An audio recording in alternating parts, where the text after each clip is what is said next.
Welcome to पनीशा। आजकल हम discuss करेंगे आज करंट अफेयर्स ऑफ 28 अक्टूबर 2022।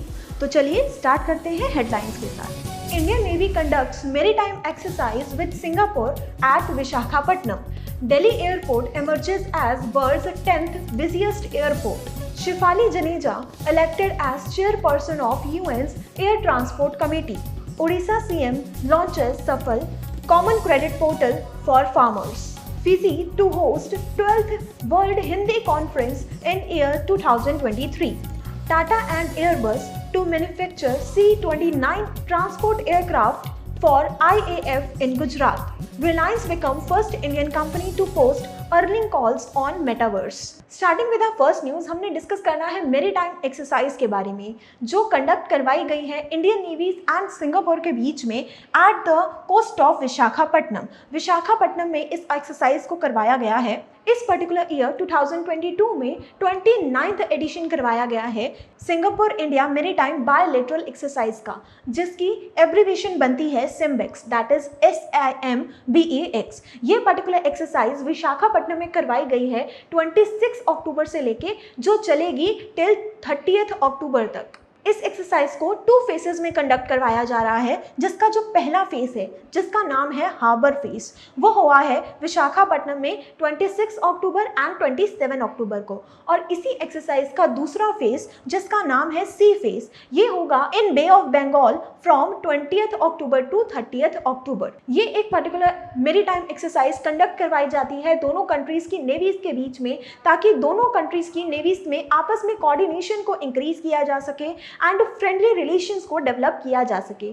पहली बार इस एक्सरसाइज को कंडक्ट करवाया गया था इन ईयर 1994 में इसे करवाया गया था, जिसे पहले एक्सरसाइज लायन किंग के नाम से जाना जाता था और उसके बाद में इसका नाम चेंज करके प्रेजेंट टाइम पे है SIMBEX. Moving on to next news. Next हमने डिस्कस करना है वर्ल्ड्स बिजिएस्ट एयरपोर्ट की लिस्ट के बारे में, जिसमें इंडिया का एक एयरपोर्ट जिसका नाम है इंदिरा गांधी इंटरनेशनल एयरपोर्ट, इसने एक्वायर किया है 10th पोजीशन। हर साल एक रिपोर्ट जारी की जाती है यूके बेस्ड एक कंपनी जिसका नाम है OAG, that is official airline guide.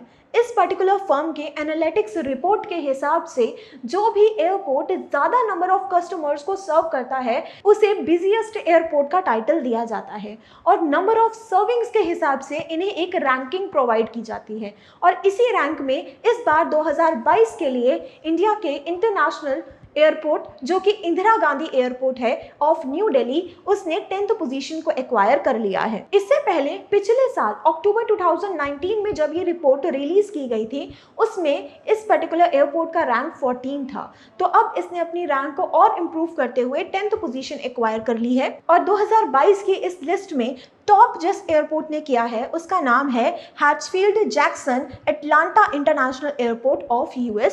Second position ली गई है by international airport of Dubai and third position acquire की है टोक्यो इंटरनेशनल एयरपोर्ट ने। Moving on to next news. Next हमने डिस्कस करना है शेफाली जनेजा के बारे में, जो कि UN यानी यूनाइटेड नेशन का एक पार्ट जिसका नाम है एयर ट्रांसपोर्ट कमेटी, इसकी चेयरपर्सन के रूप में अपॉइंट की गई हैं। इससे पहले शेफाली जनेजा रह चुकी हैं Indian representative for international civil aviation organisation, that is ICAO। इसके लिए ये इंटरनेशनल रिप्रेजेंटेटिव के तौर पे काम कर चुकी हैं और अब इन्हें सेलेक्ट किया गया है ATC यानी एयर ट्रांसपोर्ट कमेटी, जो कि एक स्पेशलाइज्ड एजेंसी मानी जाती है ऑफ यूनाइटेड नेशन। इसके चेयरपर्सन के रूप में इन्हें अपॉइंट कर लिया गया है। इंडिया में 28 साल के बाद किसी पर्सन को इस पोजीशन पे अपॉइंट किया गया है, तो 28 ईयर्स के बाद अपॉइंट होने वाली ये बन गई है पहली विमेन जिन्हें इस पर्टिकुलर पोजीशन पे अपॉइंट किया गया है। ATC के बारे में जानते हैं, जिसकी फुल फॉर्म है एयर ट्रांसपोर्ट कमेटी। ये एक कमेटी है जो कि ICAO that is international civil aviation organisation का ही एक पार्ट है, जिसे कंडक्ट किया गया था बाय शिकागो कन्वेंशन ऑफ 1944। 1944 में ATC को एस्टैब्लिश किया गया था। Moving on to next news. Next हमने डिस्कस करना है ओडिशा की एक स्कीम के बारे में जो कि है कॉमन क्रेडिट पोर्टल स्कीम, जो कि लॉन्च की गई है for the farmers.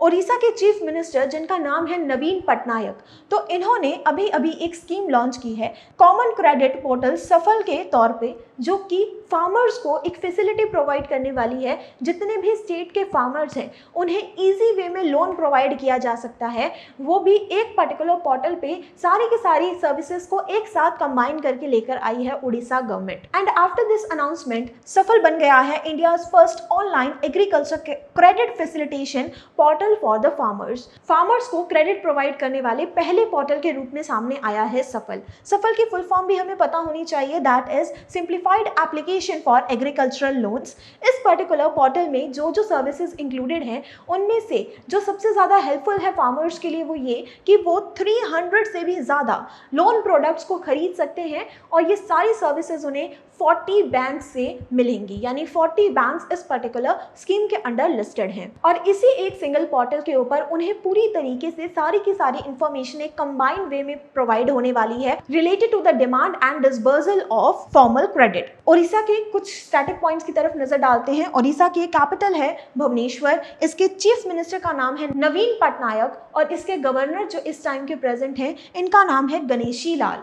Moving on to next news. Next हमने डिस्कस करना है वर्ल्ड हिंदी कॉन्फ्रेंस के बारे में जो कि 2023 अगले साल में ऑर्गेनाइज करवाई जाएगी इन कंट्री फिजी। तो वर्ल्ड हिंदी कॉन्फ्रेंस का जो 12th एडिशन होने वाला है, 3 दिन की ये कॉन्फ्रेंस करवाई जाएगी फिजी की ही एक सिटी नारी में और इंडिया की तरफ से इसे रिप्रेजेंट करने वाले हैं हमारे इस टाइम के प्रेजेंट एक्सटर्नल अफेयर मिनिस्टर जिनका नाम है एस जयशंकर। 2023 में इस पर्टिकुलर कॉन्फ्रेंस के बाद फिजी बन जाएगी पहली पैसिफिक कंट्री जिसमें वर्ल्ड हिंदी कॉन्फ्रेंस को ऑर्गेनाइज करवाया गया है। और external affair minister S Jaishankar ने ही लॉन्च किया है logo as well as website for Vishwa Hindi दिवस। फिजी के कुछ स्टैटिक पॉइंट्स की तरफ नजर डालते हैं। फिजी की कैपिटल का नाम है सुबा। फिजी के इस टाइम के जो प्रेजेंट प्राइम मिनिस्टर हैं इनका नाम है फ्रैंक बैनिमरामा एंड फिजी की जो करेंसी है वो है Fijian dollar. Moving on to next news. Next हमने डिस्कस करना है टाटा एंड एयरबस इन 2 कंपनीज की एक कोलैबोरेशन के बारे में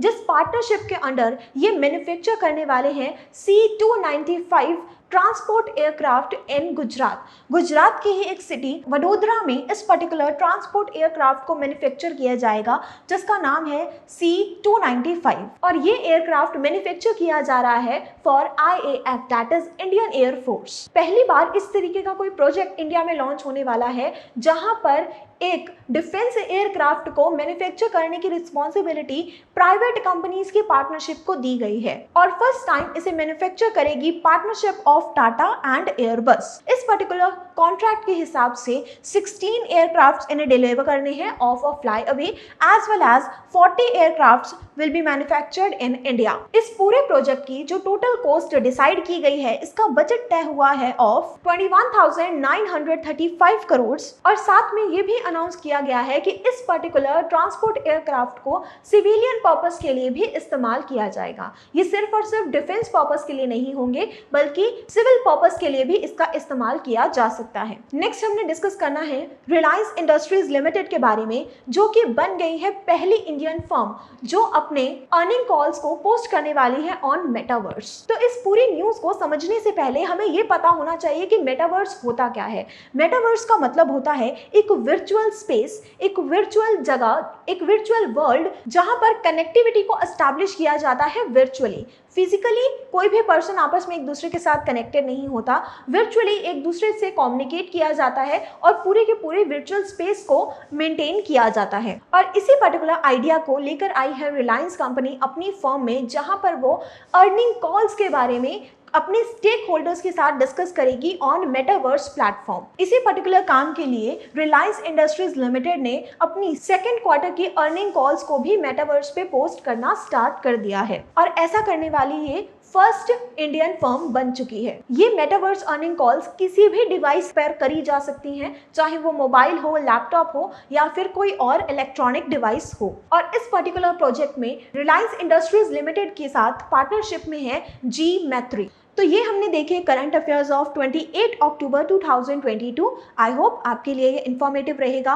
please like this video and subscribe to our channel. हम इसी तरीके के इंपॉर्टेंट करंट अफेयर्स आपके लिए लेकर आते रहेंगे। तब तक के लिए थैंक यू। पनेशिया ट्यूटर लाया है एक एजुकेशन प्लेटफॉर्म जहां पर अलग अलग कोर्सेस जैसे कि IAS, PCS, UGC net, SSC और बैंकिंग एग्जाम्स के लिए ऑनलाइन और ऑफलाइन क्लासेस की सुविधा उपलब्ध है। Comprehensive coverage of all the subjects through quality video lectures है एप्टीट्यूड का topic, that is blood relation, uncles only daughter. He took the throne, तो जो थ्रोन पे एम्परर बैठते थे वो अपने साथ ले गए। Kohinoor diamond, the world famous Kohinoor diamond, वो भी मुगल ट्रेजरी से ले गए। फिर आया इकोनॉमिक प्रैग्मेटिज्म, यानी कि चाहे हमारे आपसे झगड़ा भी है तो भी हम आपसे व्यापार कर रहे हैं। जैसे चाइना है, हमारा झगड़ा होते हुए भी हम उससे व्यापार कर रहे हैं। PDF नोट्स और उनसे जुड़े हुए रिलेवेंट MCQs, साथ ही साथ comprehensive mock tests. So join Panesia Tutor for your successful and bright future.